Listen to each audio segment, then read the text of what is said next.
হাত বিষে করি ফাঁক, আম কাঁঠাল পুঁতে রাখ, গাছগাছালি গণস হবে না, ফল তাতে ফলবে না।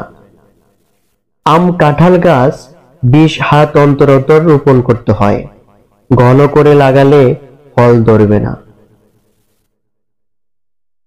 কলা রুয়ে না কেটো পাত, তাতেই কাপড় তাতেই বাত।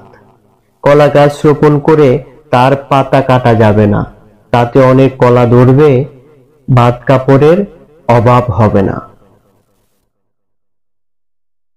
যদি রুয়ে ফাগুনে কলা, তবে হয় মাস সফলা। ফাল্গুন মাসে কলা রোপণে ফলন অনেক ভালো হয়।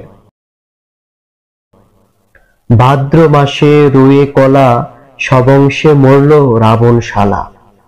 ভাদ্র মাসে কলা রোপণ করতে নিষেধ করা হয়েছে।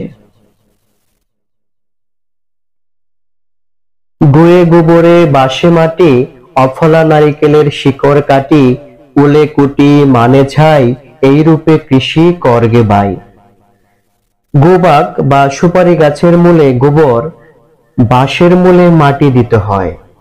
ফলহীন নারিকেল গাছের শিকড় কাটলে সুফল পাওয়া যায়।